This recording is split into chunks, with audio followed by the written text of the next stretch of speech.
100-র উপরে, কখনো 120 জন 50 জন। আর আপনারা দেখছেন সারা বাংলাদেশে হামের যে একটা চলছে, সমস্ত সারা বাংলাদেশেই এখন রোগীর সংখ্যা অনেক বেশি। তো সেই ক্ষেত্রে সেই হসপিটালটাতে আমি আকস্মিক পরিদর্শনে গিয়ে দেখলাম অ্যাম্বুলেন্স আছে, ডাক্তার নাই। নার্স ওখানে 10 জন নার্সের ওখানে প্রভিশন থাকলে নার্স আছে 2 জন, ক্লিনার 4 জনের মধ্যে আছে 1 জন। এই যে অস্বাস্থ্যকর অবস্থা, এটা করে গেছে কে? বিগত ফ্যাসিস্ট সরকার। এই ফ্যাসিস্ট সরকার যা করে গেছে, এই জঙ্গল পরিষ্কার করতে আমাদের কিছুটা সময় লাগবে। সেই সময় আমাদের অবশ্যই আপনারা নিশ্চিত থাকবেন, এই সময়ের মধ্যেই এই 5 বছরের যে আমাদের আপনারা জনগণ যে ম্যান্ডেট দিয়েছে, এই 5 বছরের মধ্যে আমরা এই মৌলিক যেগুলো অধিকার, মৌলিক অধিকারগুলোকে আমরা নিশ্চিত করার একটা সক্ষমতাকে অবশ্যই আমরা গুরুত্ব দিব সর্বক্ষেত্রে।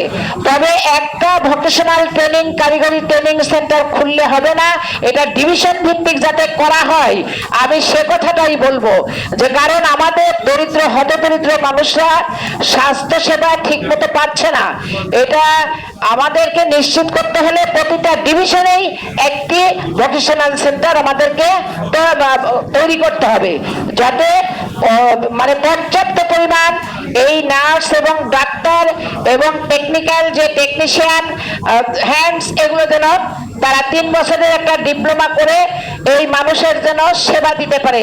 একমাত্র একটি উপজেলায় একটি স্বাস্থ্য কমপ্লেক্স, আর এই ফার্মেসির ওষুধ সাপ্লাই অপ্রতুল্য।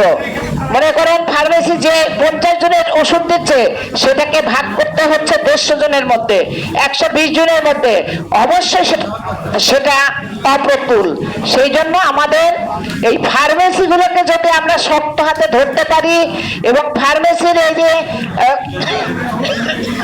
টেকনিশিয়ানদের আমরা যদি ঠিকমতো ট্রেনিং করাইতে পারি, তাহলে এদেশে এত বিপুল পরিমাণ জনসংখ্যা, এই জনসংখ্যার স্বাস্থ্য নিশ্চিত করতে পারবো।